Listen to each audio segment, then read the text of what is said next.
Hi there. तो आज हम लोग मैट्रिक्स एक्सपोनेंशिएशन के बारे में बात करेंगे। तो यहाँ पे इसका क्या मतलब है कि अगर हमारे पास कोई मैट्रिक्स दी है तो हमें उसकी कोई पावर निकालनी है। तो अगर हमारे पास कोई m मैट्रिक्स दी हो और हमें इसकी कोई e पावर निकालनी है, मतलब कि m की पावर e निकालनी है, तो अगर हम लोग नॉर्मली मैट्रिक्स को मल्टीप्लाई करेंगे तो ये हमारा ऑर्डर ऑफ e टाइम लगेगा। लेकिन अगर हम यहाँ पे ये मैट्रिक्स एक्सपोनेंशिएशन वाली टेक्निक यूज़ करेंगे तो हमें ना order of log e time लगेगा। ठीक है, तो हमें अभी यही सीखना है कि ये जो टेक्निक होती है ये क्या होती है, और उसके बाद हम ये देखेंगे कि ये जो टेक्निक होती है वो हमारी डीपी वगैरह को सॉल्व करने में कैसे यूज़ होती है। ठीक है, तो यहाँ पे इसको निकालने के पहले हम जो बाइनरी एक्सपोनेंशिएशन होता है उसकी बात कर लेते हैं। तो उसकी हेल्प से हम ये जो मैट्रिक्स एक्सपोनेंशिएशन है इसको भी ईजिली सॉल्व कर लेंगे। ठीक है, तो यहाँ पे बाइनरी एक्सपोनेंशिएशन क्या होता है, अगर हमारे पास कोई नंबर है a और हमें उसकी n पावर कैलकुलेट करनी है तो हमें बेसिकली उस नंबर को n टाइम्स मल्टीप्लाई करना पड़ रहा होता है, राइट। तो अगर हम इसको ऑब्वियस तरीके से करेंगे, अगर हम इसको बार बार मल्टीप्लाई करेंगे तो ये हमारा ऑर्डर ऑफ n टाइम ले रहा होगा। लेकिन हम इसे ऑप्टिमाइज़ भी कर सकते हैं। तो ऑप्टिमाइज़ कैसे कर सकते हैं, हमको ये पता है अगर हमने किसी नंबर को स्क्वायर किया तो जो उसका एक्सपोनेंट है ना वो हमारा डबल हो जाता है। तो जैसे यहाँ पे 3 की पावर 4 है, अगर हमने इसका स्क्वायर ले लिया तो जो इसका ये एक्सपोनेंट है ना ये हमारा 3 की पावर 8 वाला आ जाता है। तो यहाँ पे अगर हमें 3 की पावर 8 कैलकुलेट करना है तो हम यहाँ पे 3 की पावर 4 को एक बार मल्टीप्लाई कर देते हैं इससे, तो हमारे जो मल्टीप्लिकेशन है वो काफ़ी बच जाएंगे यहाँ पे, है ना। अगर हमने यहाँ पे 3 की पावर 4 में ये बार बार 3 को मल्टीप्लाई किया होता है ना तो हमें बहुत सारे मल्टीप्लिकेशन लग रहे होते। लेकिन अभी हमने ये वाली टेक्निक यूज़ करके 3 की पावर 4 को 3 की पावर 4 में मल्टीप्लाई कर दिया है। ठीक है, तो हमारे जो मल्टीप्लिकेशन है वो बच रहे हैं। तो यहाँ पे अगर हमें a की पावर n निकालनी है तो हम क्या कर सकते हैं, तो यहाँ पे हम अपने पहले नंबर से स्टार्ट करेंगे। इसको हम लोग एक बार मल्टीप्लाई करेंगे, फिर हमारे पास ये नंबर आ जाएगा। फिर ये जो a स्क्वायर आया है इसको हम लोग a स्क्वायर में मल्टीप्लाई कर देंगे, फिर ये वाला नंबर आ जाएगा। फिर a की पावर 4 को a की पावर 4 में मल्टीप्लाई कर देंगे। ठीक है, तो इस तरीके से हमारा ये जो a की पावर n है वो हम लोग निकाल सकते हैं। लेकिन हमारा ये जो n है ये हमारा कुछ 2 की पावर होना चाहिए, अदरवाइज़ ये टेक्निक हम लोग नहीं यूज़ कर सकते हैं। तो अगर हमारा n 2 की पावर नहीं है तो उस केस में हम क्या करेंगे वो देखते हैं। तो लेट्स से अगर हमें 3 की पावर 13 निकालना है तो ये जो 13 पावर आ रही है इसको हम लोग बाइनरी टर्म्स में स्प्लिट कर सकते हैं, राइट। तो अगर हम यहाँ पे 3 की पावर 1 ले लें और 3 की पावर 4 ले लें और 3 की पावर 8 ले लें तो इन तीनों को मल्टीप्लाई करने से हमारा जो आंसर है वो निकल आएगा, है ना। तो यहाँ पे हम क्या करेंगे, जो 13 है इसका हमारा जो भी बाइनरी रिप्रेजेंटेशन आएगा उसमें जहाँ जहाँ पे हमारे पास ये बिट सेट है सिर्फ और सिर्फ उन्हीं हम नंबर्स को मल्टीप्लाई कर रहे होंगे। तो यहाँ पे हम स्टार्ट करेंगे अपने पहले नंबर से और अपने इस मल्टीप्लिकेशन को बढ़ाते चलेंगे और हम अपने रिजल्ट में उसको तभी मल्टीप्लाई करेंगे जब वहाँ पे जो हमारा वैल्यू होगी बिट की वो 1 होगी। ठीक है, तो अभी हम लोग इसका कोड देखते हैं। तो यहाँ पे हम क्या कर रहे होंगे, अगर हमारे पास ये a दिया हो n दिया हो तो हमारे पास कोई रिजल्टेंट वैल्यू होगी और हमारा जो बेस है वो a मान के चल रहे हैं हम लोग। ठीक है, इसी पे मल्टीप्लाई करना है हमें। तो जब तक ये n की वैल्यू हमारी ग्रेटर देन 0 है तब तक हम यहाँ पे ये मल्टीप्लिकेशन करते रहेंगे। तो जैसे अगर हमारे पास a की वैल्यू 3 मान लेते हैं और n की वैल्यू 13 मान लेते हैं। ठीक है, तो इनिशियली हमारा जो बेस है वो हमारा 3 हो जाएगा और n हमारा ग्रेटर देन 0 है और n मॉड 2 की वैल्यू 1 है। इसका मतलब कि जो भी हमारी ये लास्ट वाली डिजिट आ रही है ना ये 13 में, ये हमारी 1 आ रही है ना। तो अगर 1 आ रही है तो हमें अपने रिजल्ट में मल्टीप्लाई करना है आंसर।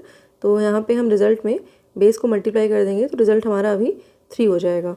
उसके बाद यहाँ पे हम जो बेस है वो हम लूप में बार बार अपना बढ़ाते चलेंगे। बेस हम लोगों को इंक्रीज़ करना ही है, हम बस मल्टीप्लाई तभी करेंगे रिजल्ट में जब हमारे पास ये जो बिट वैल्यू है वो हमारी 1 हो। ठीक है, तो यहाँ पे हमारा जो बेस है वो 3 स्क्वायर हो जाएगा। ठीक है, और उसके बाद यहाँ पे हम इस वाली बिट पे आएंगे तो ये वाली जो बिट है हमारी 0 है, तो हमारा जो आंसर है उसमें हम मल्टीप्लाई नहीं करेंगे। उसके बाद जो बेस है हमारा ये मल्टीप्लाई करके 3 की पावर 4 हो जाएगा और अपने लूप में हम ये जो n की वैल्यू है इसको राइट शिफ्ट करते हुए चल रहे हैं। तो जो ये वाली लास्ट वाली बिट्स है ये हम लोग ड्रॉप करते चल रहे हैं। ठीक है, और उसके बाद हम इस वाली बिट पे आएंगे तो ये वाली बिट हमारी 1 है, तो हमारा जो रिज़ल्ट है उसमें हम लोग अपने बेस को मल्टीप्लाई कर देंगे। तो हमारा जो रिज़ल्ट है अभी 3 × 3 की पावर 4 हो जाएगा और हमारा ये जो बेस वैल्यू है ये तो हम लोग मल्टीप्लाई कर ही रहे हैं, तो हमारी बेस वैल्यू यहाँ पे 3 की पावर 4 से 3 की पावर 8 हो जाएगी। उसके बाद यहाँ पे n की वैल्यू हमारी अभी भी ग्रेटर देन 0 होगी और ये जो हमारी बिट आ रही है वो 1 आ रही है। तो हम यहाँ पे रिज़ल्ट में फिर से ये जो बेस आ रहा है इसका मल्टीप्लाई कर देंगे तो हमारा जो रिज़ल्ट है यहाँ पे 3 की पावर 8 हो जाएगा। ठीक है, तो इस तरीके से जो हमने अपना रिज़ल्ट है वो अपना कैलकुलेट कर लिया है और हमारे पास यहाँ पे जो टोटल नंबर ऑफ स्टेप्स लग रहे हैं वो हमारे log n लग रहे हैं। ठीक है, तो यहाँ पे बाइनरी एक्सपोनेंशिएशन का मतलब है कि अगर हमारे पास कोई नंबर a दिया है और हमें उसकी पावर निकालनी है तो हमें ना इसको बार बार मल्टीप्लाई करने की ज़रूरत नहीं है, हम अपना जो आंसर है वो log n टाइम में भी निकाल सकते हैं, ठीक है। और यही काम अभी हमें सेम मैट्रिक्स एक्सपोनेंशिएशन के लिए भी करना है। तो मैट्रिक्स में हम लोग क्या करते थे, m की पावर n है जैसे, तो हमें यहाँ पे मैट्रिक्स को n टाइम्स मल्टीप्लाई नहीं करना है, हम सेम इसी टेक्निक को यूज़ करके अपनी जो मैट्रिक्स एक्सपोनेंशिएशन वाली चीज़ है वो भी सॉल्व करेंगे, और वो भी हम लोग यहाँ पे log n में सॉल्व कर लेंगे, ठीक है। तो अभी हम लोग इस पूरे मैकेनिज्म को मैट्रिक्स में कैसे अप्लाई करेंगे वो देखते हैं। तो लेट्स से हमारे पास कोई मैट्रिक्स है, उसको हम लोग इसी में मल्टीप्लाई कर रहे हैं, ठीक है। हमें ये m क्रॉस m वाली वैल्यू चाहिए। तो अगर हमारी मैट्रिक्स के डायमेंशन a क्रॉस b हैं, तो हमारी इस आंसर मैट्रिक्स के डायमेंशन क्या होंगे, ये जो हमारी इस मैट्रिक्स के कॉलम्स होते हैं उसको हम लोग यहाँ पे इस मैट्रिक्स के रो से मल्टीप्लाई कर रहे होते हैं, राइट। तो हमारी ये जो फाइनल मैट्रिक्स आएगी उसके डायमेंशन b क्रॉस a हो जाएंगे, ठीक है। और उसके बाद ये जो आंसर मैट्रिक्स आ रही है इसको हमें फिर से अपनी इस मैट्रिक्स में मल्टीप्लाई करना हो सकता है। तो उसके लिए हमारे पास ये जो b वैल्यू है वो हमारी a वैल्यू के इक्वल होनी चाहिए, है ना। तो बेसिकली हमारी मैट्रिक्स में ये जो डायमेंशंस है हमारे वो इक्वल होने चाहिए, ठीक है। तभी हम यहाँ पे ये जो मैट्रिक्स एक्सपोनेंशिएशन वाला काम है वो कर पा रहे होंगे, ठीक है। तो अभी हमारी मैट्रिक्स मल्टीप्लिकेशन में हम लोग कैसे कर रहे होते हैं वो देखते हैं।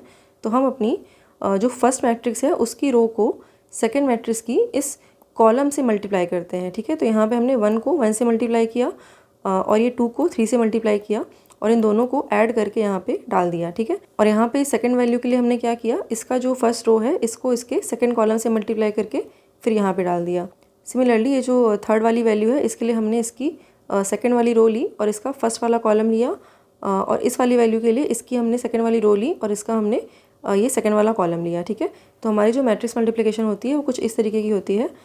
तो हमने यहाँ पे मल्टीप्लिकेशन देख लिया मैट्रिक्स का। अभी हमें यहाँ पे ये जो रिजल्ट मैट्रिक्स है ये भी बनानी पड़ेगी। तो हमारे लिए किसी भी रिजल्ट मैट्रिक्स का मतलब क्या होगा, ऐसी मैट्रिक्स जिसको अगर हम किसी भी मैट्रिक्स से मल्टीप्लाई करें ना तो हमारा जो आंसर है वो हमारी ओरिजिनल मैट्रिक्स ही आ जाए, है ना। तो ऐसी जो मैट्रिक्स होती है उसको हम लोग आइडेंटिटी मैट्रिक्स कहते हैं। तो इस आइडेंटिटी मैट्रिक्स में हमारे पास ये जो डायगोनल में वैल्यूज़ होती हैं ना ये हमारी सारी 1 होती हैं, ठीक है। तो अगर किसी भी मैट्रिक्स को इस आइडेंटिटी मैट्रिक्स से मल्टीप्लाई करेंगे हम लोग तो हमारा जो आंसर है वो ओरिजिनल मैट्रिक्स ही आ जाएगी, ठीक है। तो यहाँ पे हमने ये जो रिजल्ट वैल्यू ली हुई थी उसकी जगह पे अभी हम आइडेंटिटी मैट्रिक्स ले रहे होंगे, ठीक है। और इस आइडेंटिटी मैट्रिक्स के जो डायमेंशन है ये हमारी ओरिजिनल मैट्रिक्स के डायमेंशन के बराबर होंगे, ठीक है। अभी हम अपना जो एल्गोरिदम है वो बिल्ड करते हैं। तो हमने ये जो रिजल्ट वाली मैट्रिक्स थी वो बिल्ड कर ली, हमने यहाँ पे एक आइडेंटिटी मैट्रिक्स बना ली, हमने यहाँ पे एक बेस मैट्रिक्स ले ली, ठीक है। तो हमें इसी मैट्रिक्स को मल्टीप्लाई करना है बार बार, ठीक है।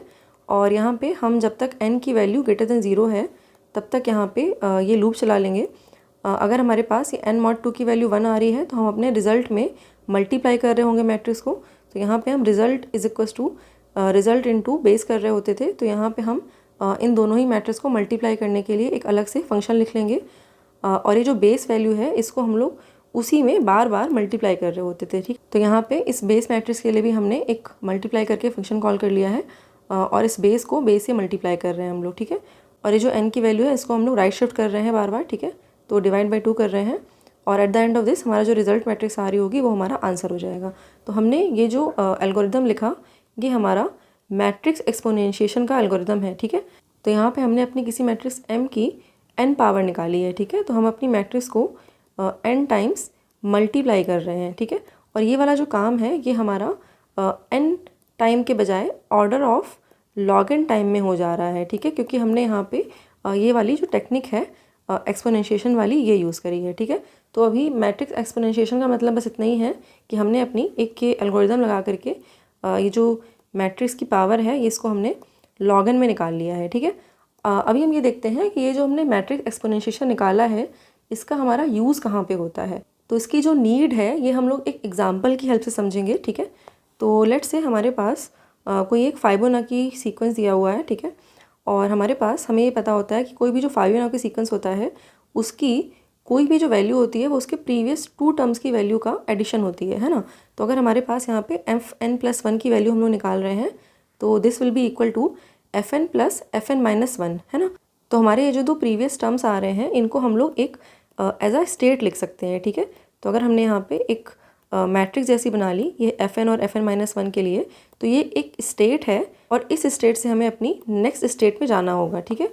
तो हम लोग यहाँ पे 2 नंबर्स ट्रैक कर रहे हैं लास्ट के, और अगर हमने अपने इन दोनों नंबर्स को एज अ स्टेट ले लिया, ठीक है, तो हमारी जो नेक्स्ट स्टेट होगी वो क्या होगी, हमारा ये जो नंबर है वो fn+1 हो जाएगा और ये जो fn-1 वाला नंबर है वो fn पे पहुंच जाएगा। ठीक है, तो बेसिकली हमें अपनी फाइबोनाची सीक्वेंस में जो भी नेक्स्ट नंबर है वो फाइंड आउट करना है। तो अगर हमारे पास गिवन 2 नंबर्स हैं तो उसकी हेल्प से हम अपनी नेक्स्ट स्टेट में जा सकते हैं।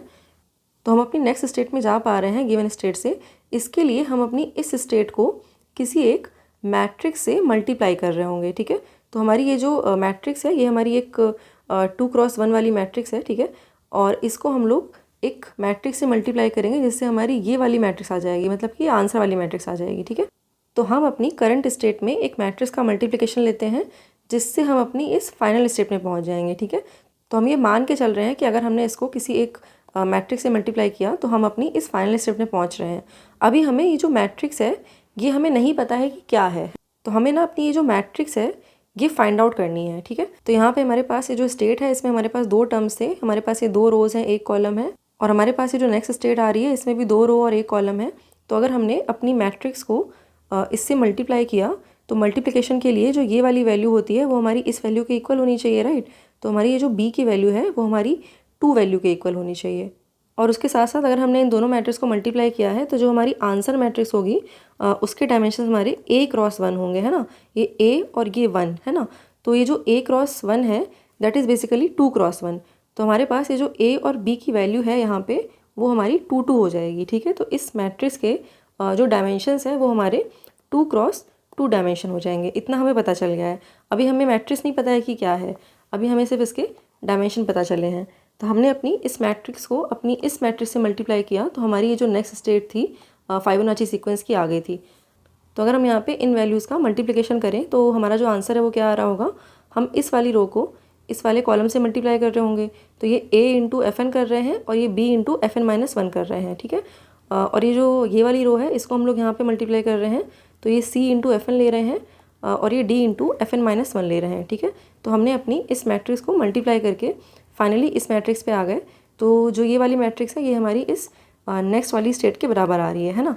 और हमें ये पता है कि हमारी कोई भी जो ये fn+1 वाली वैल्यू होती है ये हमारी प्रीवियस 2 वैल्यूज़ पे डिपेंड कर रही होती है। ठीक है, तो ये जो fn+1 है that is equals to fn+fn-1। तो नोटिस करो यहाँ पे ये जो a_fn और b_fn-1 है ये हमारा fn+1 के इक्वल आ रहा है, मतलब कि ये जो a और b की वैल्यू है ये हमारी यहाँ पे 1 होनी चाहिए। ठीक है, तभी हम यहाँ पे इसके इक्वल कर पाएंगे।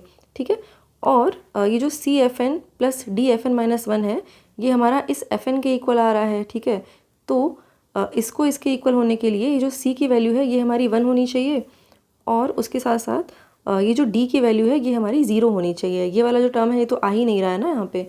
तो हमारे पास फाइनली ये जो हमने मैट्रिक्स बिल्ड कर रहे थे जिससे हमें मल्टीप्लाई करना था वो हमारी ये 1-1-1-0 वाली मैट्रिक्स आ रही है। ठीक है, तो हमने अभी तक क्या किया, हमारे पास ये जो रिकरेंस रिलेशन था हमारा फाइबोनाची सीक्वेंस का उसमें हम लोगों ने एक ये स्टेट डिफाइन करी और अपनी नेक्स्ट स्टेट में जाने के लिए हमने बोला कि हम यहाँ पे इसको एक मैट्रिक्स से मल्टीप्लाई करेंगे।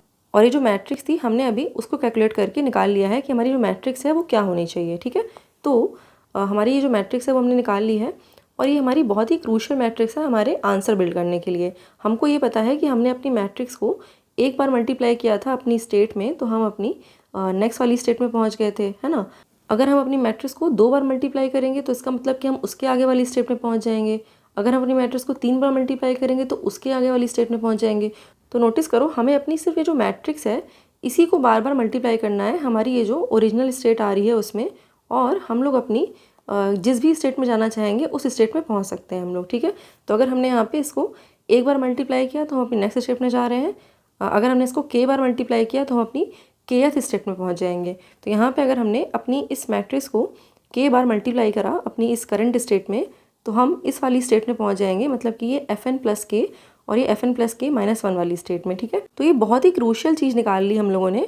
हमने बस क्या किया, एक मैट्रिक्स निकाली, ठीक है, और उस मैट्रिक्स को हम लोग अगर k टाइम मल्टीप्लाई कर रहे हैं अपनी किसी भी इनिशियल स्टेट में, तो initial state basically let's say हमारे पास ये जो नंबर्स थे ये 2, 3, 5, ठीक है, तो हमने मान लिया कि ये जो fn और fn-1 की वैल्यू है वो ये है। ठीक है, तो fn की वैल्यू हमने 3 मान ली और ये जो fn-1 है ये हमने अपना 2 मान लिया। ठीक है, तो ये 3, 2 वाली जो स्टेट है इससे अगर हमें लेट्स से किसी 10वीं स्टेट में जाना है, ठीक है। तो हमें ये जो 3-2 वाला टर्म है, इसके बाद हमें देखना है कि जो 10th टर्म आएगा इसके बाद हमारी इस फिबोनाची सीक्वेंस में, वो क्या आएगा, ठीक है। तो हमें कुछ नहीं करना है, हमें ना ये इन चीज़ों का ट्रैक नहीं रखना है बार बार। हमें बस अपने इस टर्म को इस m की पावर 10 वाली मैट्रिक्स से मल्टीप्लाई कर देना है और हमारा जो आंसर है वो निकल आएगा, ठीक है। तो ये मैट्रिक्स हमारी बहुत ही क्रूशियल मैट्रिक्स आ गई। और ये जो हमने मैट्रिक्स को मल्टीप्लाई किया है k टाइम्स, है ना, ये वाला जो काम है ये हम लोग ऑलरेडी लॉग के टाइम में कर चुके हैं, ठीक है। तो यहाँ पे अगर हम अपने करंट टर्म से k टाइम्स वाले बाद वाले टर्म्स में जा रहे हैं तो हमें ऑर्डर ऑफ k टाइम लग ही नहीं रहा है, हमें सिर्फ ऑर्डर ऑफ लॉग के टाइम लग रहा है, क्योंकि हमने ये मैट्रिक्स एक्सपोनेंशिएशन वाला काम तो पहले ही कर लिया था, है ना। तो इस तरीके से नोटिस करो हमारी ये जो ऑर्डर ऑफ n वाली टाइम कॉम्प्लेक्सिटी होगी वो हमारी easily order of log n वाली टाइम कॉम्प्लेक्सिटी में कन्वर्ट हो जाएगी। और ये काम हम किसी भी डीपी रिकरेंस रिलेशन के लिए कर सकते हैं। ये तो हमारा बस एक एग्जाम्पल था फिबोनाची वाला, हम इसको किसी के लिए भी कर सकते हैं। तो लेट्स से हमारी कोई भी डीपी का रिकरेंस रिलेशन है, वो हमारा ऐसा आ रहा है कुछ fn-1, fn-2, fn-3। बेसिकली हमारी डीपी की कोई भी जो स्टेट होती है ना, हम लोग यहाँ पे ऐसे बना रहे होते हैं, डीपी की आई वाली स्टेट जो है वो डीपी के i-1 या फिर डीपी के i/2 इस पर डिपेंड कर रही है, ऐसे कुछ कर रही है। तो किसी भी प्रीवियस डीपी स्टेट पे अगर हम डिपेंड कर रहे हैं तो उसका एक रिकरेंस रिलेशन होगा हमारे पास, और ये जो रिलेशन है ये हमारा एक लीनियर रिकरेंस रिलेशन होना चाहिए, ठीक है।